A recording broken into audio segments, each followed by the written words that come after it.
剛剛聽到咧就係阿咪啲歌迷咧去呼喚我哋今日嘅主角啦，聽到都好興奮。咁翻嚟我哋今日嘅主題先。嗱，香港人咧好多時都會講一句就係話執輸行頭慘過敗家。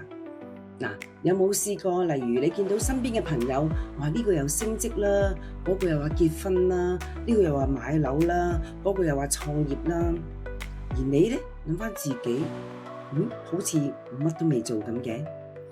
嗱，有冇試過？例如你覺得自己已經好努力啦，但係當你一打開個 IG 嘅時候，就發現，咦，好似比下去咁嘅。啲同學又話買樓，嗰個又話移民，哇，呢個又開張成功，仲生意好好添。望翻自己，仲係諗緊，點解我好似乜都未開始咁嘅？會唔會我太遲？係咪我已經錯過咗最好嘅時間啊？嗱，如果你有咁嘅念頭咧，我今日咧就想用 BTS 防彈少年團嘅大哥阿 Jin 金碩珍嘅故事同你講一句，其實你唔係一定係落後㗎，你可能只係太咗用咗人哋嘅時間表去衡量自己嘅人生。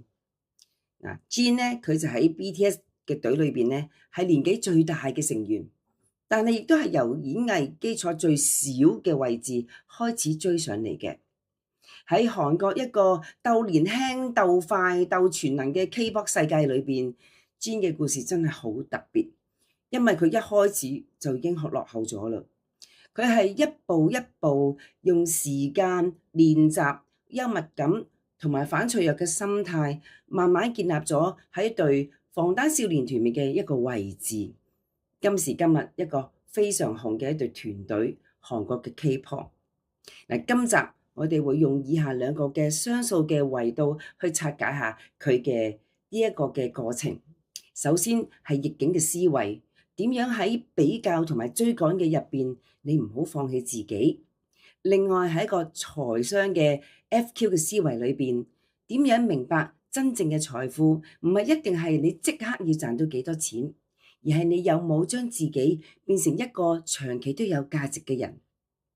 留到最尾呢，我仲會同你做一個叫做時區測試，你就會知道你而家究竟係真係落後緊啦，定係其實只係行緊自己嗰個時區啫。大家好，歡迎嚟到 Brave to Have Self 系列裏邊嘅與 BTS 勇敢走向自我啊！我哋呢個節目咧，主要係用防彈少年團去解碼一個學習嘅成功智慧。我係 Miss Min 姐。嗱，我哋好多時咧，發現香港人咧對於俾人落後或者遲咧呢個字好敏感啊。點解啊？因為佢怕輸咯。例如你起步讀書遲咗啦，轉行遲咗啦，拍拖又遲咗啦，儲錢又遲咗啦。哇！最大鑊你成功都俾人遲咗嘅，甚至都唔知有冇成功過，你就會好驚。但係呢一集咧，我就想同你哋重新去諗一次，其實遲呢個字係咪同輸呢個字係掛鈎嘅咧？遲係咪代表一定輸咧？定係有啲人本身就係需要多啲時間先可以開出自己真正屬於自己嘅路咧？不如咧今日直接就講下 Jin 嘅故事先。嗱，如果講下 Jin 嘅故事咧，就要從一條首爾嘅街道開始講起啦。2011年，一個見過大學嘅大學生放咗學行緊路嘅時候，有一個 Big Hit 嘅星探就行埋去啦。喂，靚仔，喂，唔好走住。喂，有冇興趣做韓星啊？你喺電視嗰啲咧好紅咧，嗰啲萬人迷啊！嗰個學生就係金碩珍 Jin 啊。佢當時嘅反應就係：你傻噶？咁樣呃人，我信你先奇啊！就係因為佢太靚仔啊，所以先至有星探去揾佢，睇中佢。後來 Big Hit 公司咧要親自去揾佢，邀請佢面試，Jin 咧先至真係相信原來係真嘅。所以當佢出道嘅時候咧，就自稱為 Worldwide Handsome 啦。其實 Jin 咧嘅家底咧，完全咧可以過住一啲比較安穩嘅日子，但係佢反而選擇當時入咗去 BTS 做呢個練習生嘅生活。嗱，呢條路咧，佢知道係唔簡單，係好辛苦噶。仲要記住，要等到要成名先有錢，你都唔知等到幾時。但係最終點解佢會咁嘅選擇呢？嗱，其實喺一個訪問裏邊咧，訪問阿 Jean 咧，佢有講過嘅。佢話：喂，嗰陣時啊，我唔係已經10零歲啦，我讀緊大學啦。喂，又冇演藝嘅背景，竟然有間公司俾機會我栽培我做韓星偶像喎，幾難得啊！咁其實咧，我可以細細聲話你知咧，其實 Jean 嘅父母咧都係從商，仲係好叻嘅，所以唔多唔少咧，其實阿 Jean 嘅思維咧都有啲財商嘅思維。佢用咗一套嘅諗法，嗰種叫做有利不對稱性。簡單地形容就係話，輸就輸粒糖，贏佢就希望贏間廠，即係話輸咧就有底嘅，但係贏咧就冇頂嘅喎。咁其實佢點樣去分析咧？佢係有個底線嘅。嗱，佢訪問裏邊嘅時咧有講過就係話，佢話我入呢個練習生裏邊咧都有諗過，我俾7年時間自己。嗱，如果7年裏邊咧真係事與願違，唔可以出道嘅話，喂，嗰陣時我後生仲可以重新出發啊！但係7年裏邊佢係冇嘥嘅喎，因為7年裏邊咧，佢難得去演藝界裏邊可以學唱歌、學跳舞，然之後可以識好多嘅唔同嘅人，喺呢個圈子唔係咁容易入到㗎。佢覺得裏邊咧，其實佢嘅成長都會不少。但係反之言，如果真係出道成功紅嘅話，哇，個回報啊就可以源源不絕啦。其實阿 Jean 咧喺入行之前咧，佢啱啱喺大學咧係讀電影系嘅，佢冇受過任何特別嘅訓練。但係當佢入防彈少年團嗰陣時候咧，其實同隊裏邊嘅成員咧個個都歌舞藝創作都已經好叻。相比咧，阿 Jean 咧面對壓力其實係真係非常之大。你諗下，當你入到一個團隊裏邊，身邊嘅人一早已經好有料㗎啦，話一個就 rap 得好勁嘅，一個就跳舞好勁嘅，一個咧就舞台感好強嘅，你咧咪就係靚仔咯。所謂嘅潛質其實都唔知幾時先至可以表現到出嚟嘅喎。雖然阿 Jean 自己都知道自己會有潛質，但係要知道自己有幾多地方要追，佢都要明白。佢首先要追到人哋要跳舞、要唱歌好。嗱，呢種感覺咧，香港人咧其實都好明白嘅。當你入到一間公司，身邊個個都好似好醒咁；當你入到一間大學，哇，個個都好似已經好有方向咁。或者你開始做一個自媒體嘅時候，見到人哋一早已經有好多 followers 啊，有團隊啊，有器材，你開始就會懷疑自己。喂，其實我而家開始係咪真係太遲？我其實追唔追得上㗎？嗱，Jean 咧喺呢一個佢嘅故事裏邊咧，就話俾你聽，其實你話冇壓力就假嘅，但係嗰陣時係佢嘅選擇，佢就要承擔。佢明白入到去嘅艱難就一定會有壓力，因為佢真係從零開始。但係就算有壓力，佢繼續會開始做，繼續去學習。有比較，佢繼續會練。就算有覺得好唔舒服嘅感覺，佢繼續會揾自己嗰個位置。所以當佢入去做練習生嘅時候咧，除咗佢好謙卑學習咧，佢仲會用佢嘅幽默感啦、親和力啦，同埋個廚藝咧，同 BTS 嘅成員咧會打成一片。永遠都用謙卑嘅心，從旁邊學習人哋點樣唱歌啦、點樣跳舞啦，然後再俾別人咧加倍咁苦練，希望能夠同團隊能夠盡量能夠去到一致。其實佢喺好多次嘅 BTS 嘅紀錄片裏邊咧，喺訪問裏邊咧，大致佢都有去表達過，就係話其實我都唔知自己係咪夠好，但我知道如果我唔試，我永遠都唔知可以去到邊一個位置。其實要培養呢個逆境嘅思維咧，講明逆境咧係一定有壓力嘅。不過而係喺壓力裏邊，我哋能唔能夠懂得點樣去面對同埋拆解當前嘅困局，咁你就能夠掌握同埋控制到成長嘅方向啦。嗱，而家好多嘅家長咧都會盡量去庇護嗰啲小朋友咧喺一個非常之溫室嘅環境啊、舒適圈裏邊生活。但係一旦受到少少嘅風吹草動，甚至好輕微嘅挫折咧，佢哋就會即時崩潰啦。所以點解培養喺逆境下面對壓力係咁重要？因為只要你能夠面對到，絕對能夠幫助你成長，亦都增加你嘅心理嘅資本。唔知你有冇聽過一句叫做千金難買少年窮？意思係一個唔大理想嘅成長環境之中，其實真係能夠磨練到你嘅心性，亦都係無價嘅人生嘅根基啊！所以真正可以做到一個逆境嘅思維，就係當你遇到呢個唔係咁理想嘅環境或者嘅情況之下，你唔係唔驚，驚係正常嘅，但係你仍然要願意去向前行出半步。香港人咧好多時，其中一個無形嘅壓力咧就係成日覺得自己要同人要同步啊！人哋畢業之後咧就一定去啲大公司開始揾嘢做啦，或者有個職位啦，跟住咧就應該好快升職啦，跟住就會去買樓啦。你覺得呢啲應該都係咁嘅軌跡，我應該同佢差唔多嘅，我哋差唔多年紀嘛，係咪？人哋都有明確嘅人生方向，我而家即刻都要諗一諗先。但係問題係，人生唔係大家都同一條線上邊㗎，你用緊人哋嘅進度去量度自己，好多時只會覺得係比下去啊！嗱，Jean 嘅經歷當中咧就提醒咗我哋，其實每人咧都有自己選擇人生嗰個進度嘅。嗱，當佢選擇進軍 K-pop 嘅行列嘅時候，佢係冇開始本來可以讀電影藝術成為一個演員嗰條路嘅喎。其實嗰條路可能簡單啲，因為佢行緊。佢寧可用而家嘅時間去證明自己嘅選擇係有價值。佢嘗試去另一個條路係去行 K-pop。佢寧可選擇一個我哋叫做延遲回報，即係我而家蝕住先，但係長遠我有機會贏嘅喎。嗱，呢個咧就真正咧嘅所謂嘅財富思維啦。與其同人比較，不妨不如用自己嘅進度去觀察下自己啊！你有冇睇到其實你可能比上個月已經叻咗，有啲嘢冇試都試咗啦。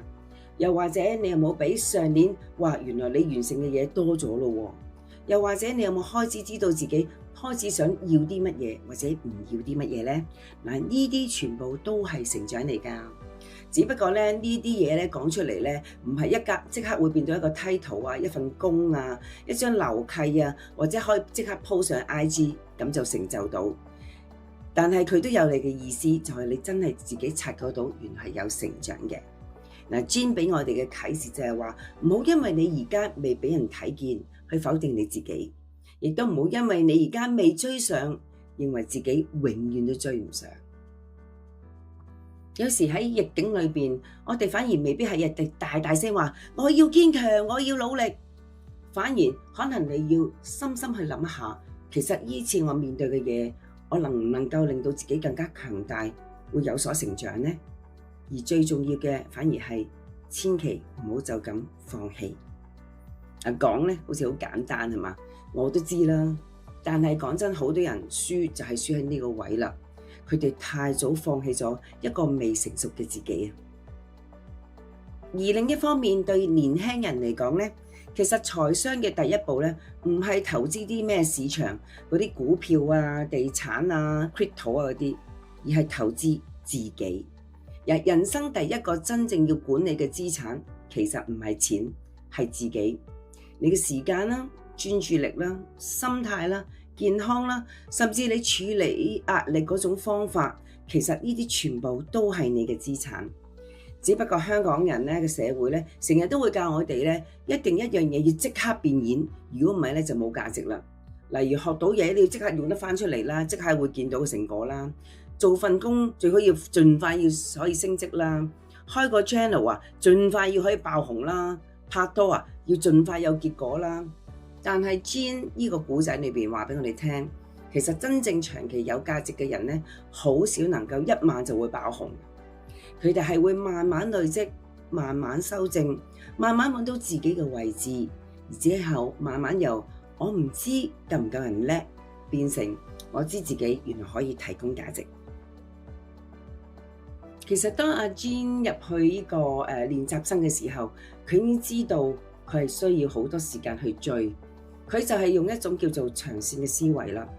佢未肯定之前，佢就會願意繼續去練習。其實佢都唔知係咪練得可以好㗎，不過佢知道點都要試。佢未見到成果之前，佢願唔願意相信而家做緊嘅嘢，可能第時會成為佢嘅底氣，甚至令佢格局更加高。嗱，呢個就係當時喺阿 Jean 裏邊嗰種嘅思維。但係好多人咧，當佢哋去到低谷嘅時候咧，所有呢種嘅投資全部會 cut 晒，唔學嘢啦，唔練啦，唔試啦，甚至都唔想見人。嗱，最危險嘅地方係佢哋以為我係暫時停下啫，其實你可能已經親手斬斷咗你未來嘅可能性啦。所以從 Jean 嗰個故事我哋睇到咧，其實你可以慢，你可以遲，你可以一開始唔係最強嗰個，但係唔好停止令到自己變得更加值錢。嗱，呢種嘅更加值錢咧，唔係一定係即刻變咗成收入，而係你越嚟越清楚，其實我而家係邊個，我第時想成為一個乜嘢嘅人。雖然我講阿 Jean 咁有呢個堅持力啊，同埋咁有呢個智慧，但係其實喺過往咁多年裏邊，佢仍然覺得自己始終都係唔及其他隊員咁好。佢有一個諗法，始終我都唔係唱歌，唔係一個跳舞出身，好似都係唔夠。所以就算佢幾攰或者佢身體唔好，佢仍然會俾心機去出現每一個嘅演出，因為佢好怕自己拖累佢嘅隊員。雖然 BTS 隊員從來冇咁嘅感覺，直到 BTS 俾咗一個機會，俾咗隻歌俾咗 Jean 去發表佢嘅心聲。出道咗5年之後咧，2018年 BTS 推出一隻叫做 Love Yourself Answer 嘅專輯。Jean 咧就得咗一首屬於佢自己嘅個人嘅前導曲，嗰隻歌名叫做 Epiphany， 中文叫做頓悟。嗱，呢首歌嘅意義咧，對 Jean 嚟講咧真係唔簡單。入行嗰陣時，佢係最遲起步，基礎亦都最薄弱，呢個大家都知道。喺一種佢長期嘅心理負擔裏邊，佢成日覺得好似欠咗人哋好多嘢。佢一路好努力去追，去符合外界對佢嘅期待，去成為一個真係夠資格成為一個 BTS 裏邊嘅成員。直到唱咗呢隻歌，裏邊有一句歌詞係咁講嘅：如今我才覺悟 ，So I love me。儘管不夠完美，但如此美麗，我才是那個我應該愛的人。佢花咗5年嘅時間，先至學識唔再用落後呢個字去定義自己啊！從嗰啲被質疑憑乜嘢你入 BTS 啊，到最後佢成為能夠喺體育館各大嘅音樂會上面能夠唱佢嘅高音，然之後感動萬人嘅主唱歌手，甚至係好多嘅擁躉，好多 ARMY 都支持佢。所以裏邊嘅歌詞有一句係：喺呢個世界，我應該係最愛嘅人，係我自己，閃耀嘅我，珍貴嘅靈魂。嗱，因為 Epiphany 講嘅唔係我做到幾好，而係話我就係我自己，呢個就已經係答案啦。一個曾經好努力追上標準，好努力去配合別人嘅期待，好努力去變成更好嘅版本嘅人，終於有刻發現，其實真係唔需要去到最完美先值得被愛，因為佢嘅努力，佢嘅出嚟嘅結果，甚至佢嘅表現，其實眾所人都睇到，唔係淨係佢團隊，連佢嘅 ARMY 佢哋啲嘅歌迷，完全都感受到佢嘅進步，佢已經變咗啦，但唔需要完美。所以 Jean 嘅故事話俾我哋聽，大器晚成咧，唔係等運到啊，大器晚成咧係要用你嘅時間慢慢去磨練出自己，咁先會成就到。BTS 防彈少年團其實點解可以維持到10幾年都可以咁紅，咁能夠大家去咁團結咧？我哋從一個喺嘅 BTS 嘅紀錄片叫做《Burn the Stage》裏邊有一幕，嗰幕係阿 Jean 喺個巡迴演出嘅時候咧，個身體好唔舒服，但係佢仍然要上台去表演。台後咧，阿 Suga 同埋阿 J-Hope 咧就靜靜守候佢嘅身邊。Suga 係咩人？嗱，Suga 係一個講嘢好少嘅人，但係佢最叻係咩？用行動去代替佢嘅説話。佢唔會同你講一大堆道理，佢只係靜靜地喺度。佢會喺你需要嘅時候喺你左右去陪伴。Jean需要嘅唔係解決方案，有陣時佢要嘅係只係有人同佢一齊陪伴。J-Hope 咧亦都係 Jean 一個非常好嘅朋友，佢有另一種能量，佢係長時間都維持一個好正能量嘅人嚟嘅。但係佢嘅正能量咧，唔係就咁激勵啊，好犀利啊，你要加油啊！佢係一種嘅確認，佢會話俾你聽，你而家做緊嘅嘢其實係好有意義嘅。嗱，一個嘅沉默嘅陪伴，一個確認嘅支持，呢兩種嘅支持方式，令到 Jean 能夠喺最難嘅時候繼續相信，其實落後只係一個暫時嘅狀態，唔係一個永久嘅身份。所以喺逆境嘅時候，當你一個人硬撐咧，其實適當嘅時候都要接住人哋俾你嘅支持，亦都俾機會人哋同你能夠同行。嗱，講翻呢個大器晚成咧，我哋都好難唔講我哋香港一個代表黃子華。嗱，佢唔係一開始咧就俾所有人理解嘅，甚至佢亦都有好長一段時間係俾人低估咗佢，亦都俾人冷嘲熱諷。甚至佢自己都要同現實搏鬥咗一段好長嘅路，直到2023年毒舌大狀，佢以60幾歲之齡咧創下香港電影票房嘅歷史紀錄。回想翻子華神咧，曾經喺佢嘅《棟篤笑》裏邊有講過：我而家咧只係一支好細嘅火柴，但係如果我唔燃燒咧，我直情係一支廢柴。咁後來咧，甚至喺一啲嘅宣傳訪談，佢再有講嘅，佢話：我林老都發圍啦，嗱，好過冇發圍係咪先？嗱，正正因為咧佢條路夠長啊，所以佢後來嘅成功咧唔係一陣風，係有厚度，係有生命經驗去托住佢。你聽佢講嘢咧，唔係淨係聽佢講笑話，你會聽到一個人係捱過、諗過、沉澱過之後，先講出嗰種嘅味道。嗱，Jean 咧同黃子華當然係完全唔同嘅領域啦，一個係韓國嘅流行音樂世界，一個係香港舞台同影視嘅文化，但係佢哋有一個共通點，佢哋提醒咗我哋，唔係所有價值都係即刻會俾個世界會發現，有人啲光係要時間先慢慢能夠照到出嚟，有啲人嘅成功唔係因為佢行得最快，係因為佢從來冇熄呢把火。好啦，嚟到今集最特別嘅環節，記唔記得我講嗰個時區測試呢？嗱，我哋諗一諗先。嗱，當你成日覺得話落後呢，如果我同你講呢，其實世界上唔同地方呢都有本身唔同嘅時間嘅。嗱，例如我哋香港嘅夜晚8點啦，其實紐約呢都係朝頭早。咁唔通你話喂，紐約啊，梗係遲咗啦，係咪？你只會話喂，大家都唔同時區啊嘛。人嘅成長都係一樣嘅，你同人哋咧未必係同一個時區咁解啫。嗱，而家咧我就俾5個選擇你，分別 A、B、C、D、E。嗱，你自己心裏邊諗下，然之後咧有機會咧就喺個留言區話我知啦。嗱，我開始講咯。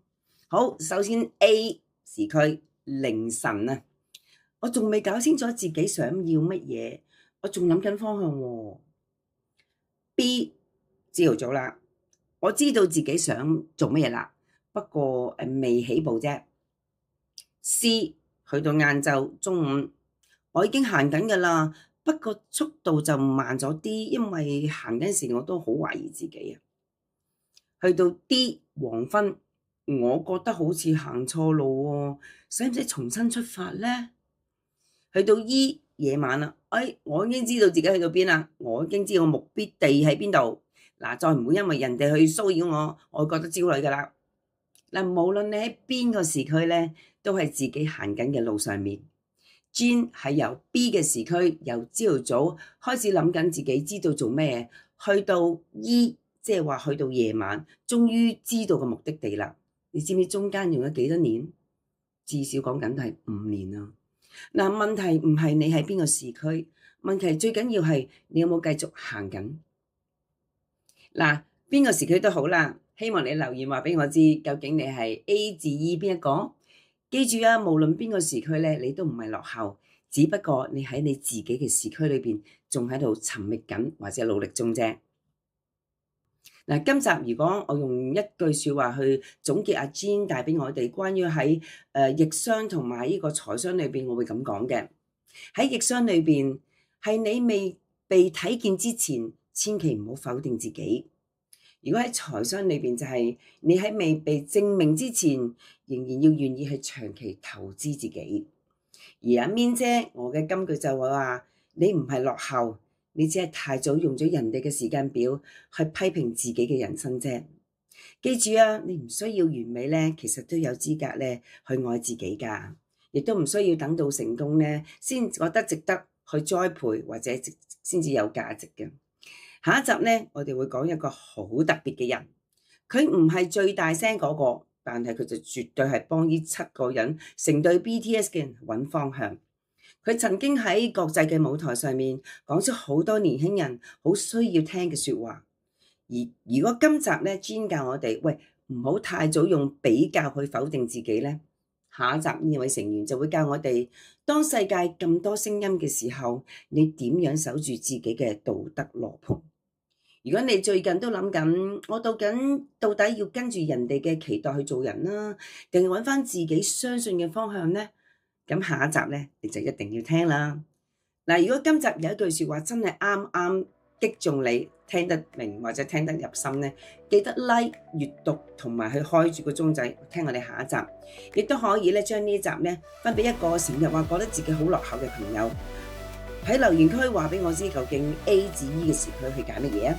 我係 Miss Min 姐，記住起點咧未必係由你揀，但你可以由今日開始重新去選擇你點樣去行。等你嘅靈魂蝴蝶從今日開始慢慢飛出屬於你自己嘅時間區裏邊啦。我哋下集見，拜拜。臨尾可能你仲會聽到 Jean 同你講拜拜啊，拜拜。